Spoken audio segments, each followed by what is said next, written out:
In just 7 years, from 2017 to 2024, this football team won 18 trophies. And still, the champions of the land, Manchester City.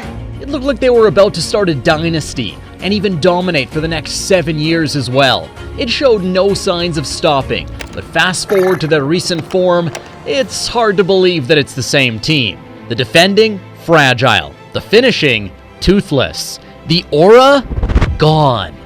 It's weird to see a team that once struck fear into every opponent now struggling to even string 2 good performances together. So, how exactly did Manchester City end up here? This is the story of the rise and fall of Manchester City. To understand the fall, we've got to rewind to where it all started. Manchester City have announced that one of the world's most sought-after managers has signed from the Premier League. Manchester City's decision to bring in a new manager in 2016. This was the turning point, the moment that transformed the club from a rich team with potential to an absolute machine. But let's not sugarcoat it. His first season wasn't great. City finished 3rd behind Chelsea and Tottenham. For a club with the resources, it was unacceptable. And if that wasn't bad enough, they got dumped out of the Champions League in the round of 16 by Monaco. And to rub salt in the wound, 2 of those goals came from some random 17-year-old named Kylian Mbappe. Yeah, turns out he wasn't so random after all. The press had a field day. Headlines like, "Pep won't survive in the Premier League," and "Guardiola is overrated" were everywhere. Critics claimed he couldn't handle the physicality, that his fancy tiki-taka wouldn't cut it in England. Oh, how wrong they were. Pep's second season was like flipping a switch. Transition period over. Guardiola did what he does best, win. Man City bulldozed their way to Premier League glory in the 2017-18 season with a record-breaking 100 points, a centurion season. That team was untouchable. From 2019 to 2023, it felt like City had cracked the code. More titles made them even more appealing to the world's best players, which only fueled the cycle. They'd buy in more superstars and keep winning. So, how do you stop a machine like that? Sure, you'd get the occasional shakeup. Liverpool's win in 2020 comes to mind, but in the end, City always found their way back to dominance. With them winning more titles, turning the once deemed most competitive league in the world, the Premier League, to a farmers' league with only one possible winner.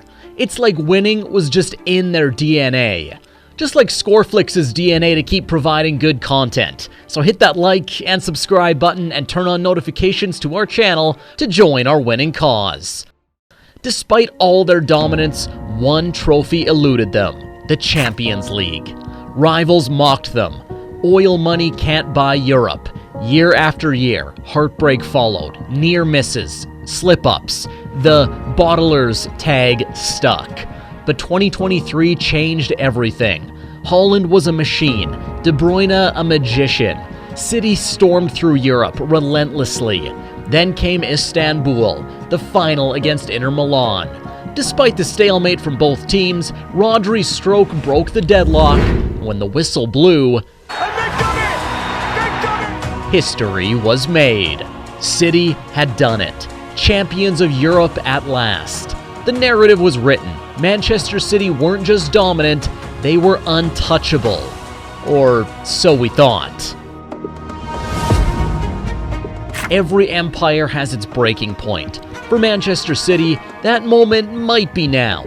The once invincible team built by Pep Guardiola is showing signs of irreversible destruction in a never-ending crisis.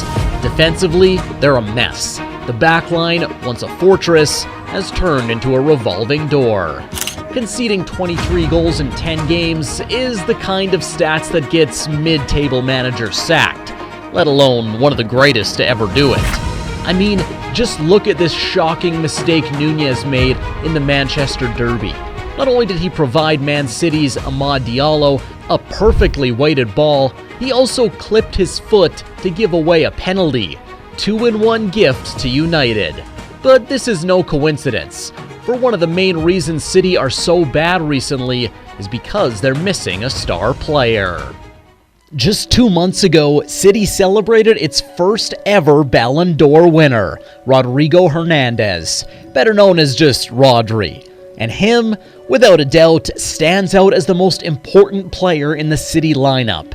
In the rare instances when he is sidelined, City's entire tactical ecosystem becomes destabilized. Rodri's brilliance lies in his ability to dictate tempo, retain possession, control high-pressure situations, link defense to attack. These qualities are precisely what make him so crucial to the City lineup, and the numbers can certainly back that up with Rodri.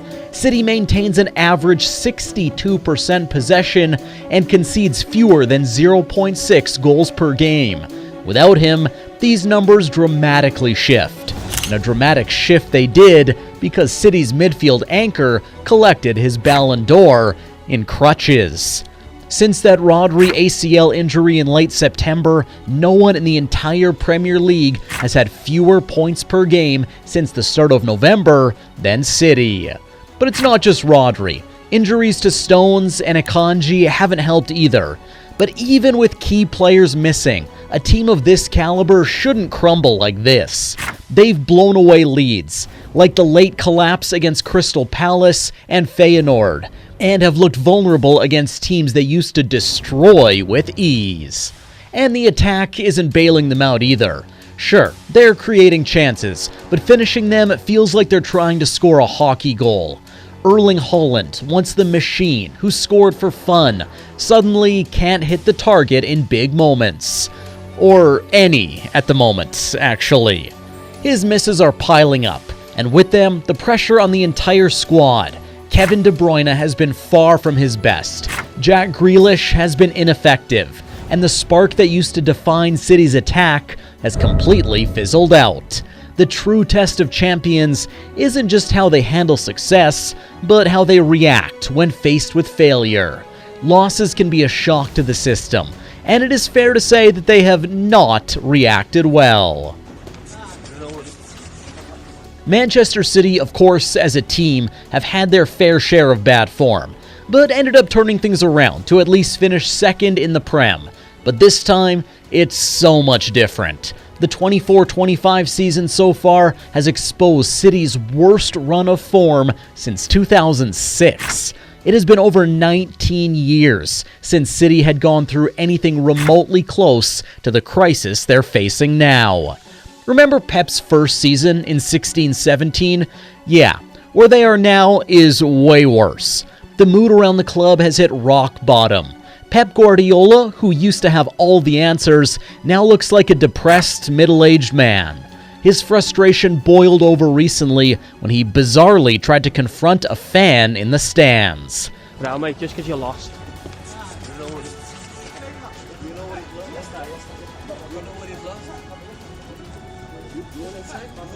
Kyle Walker, who has been a co-captain for City, found himself mocked online by the club's own fans, picturing him as, well, you can see for yourselves.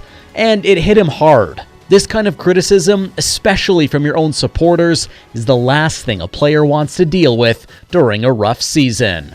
Then there's Pep.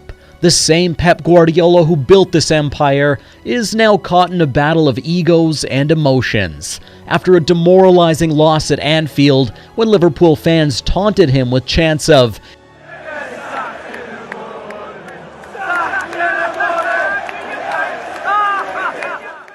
he responded by holding up 6 fingers, a reference to his 6 Premier League titles. But also could be a reference to 6 games without a win. Who knows? The players look drained, both mentally and physically. Ruben Diaz, in a post-match interview after being asked the million-dollar question we all want to know, "What went wrong?" responded with, "You know that you're talking to one of the players of one of the teams in the world that have won the most in recent years, so maybe have a think about that, and be sure that we know how to deal with it." Okay? You could almost see the smoke coming out of his head. Like, calm down, man. It was just a simple question. He should take the advice Haaland gave Arteta and But in all seriousness, it's hard to take Ruben Diaz's words and believe that they know how to deal with it, as just after that interview in the Champions League, things weren't being dealt with. A 2-0 defeat to Juventus has left them on the brink of missing the knockout rounds, a scenario that is quite unthinkable. I think we can all agree that what has been happening on the pitch is bad enough, but unfortunately for City, football results are the least of their worries. The club has been embroiled in financial fair play charges that have raised serious questions about how they've been managing their finances over the years.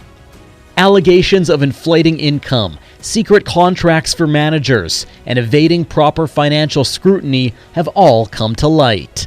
And it's hard to ignore the looming shadow of a possible points deduction, with the whole Premier League getting free points when going to the Etihad.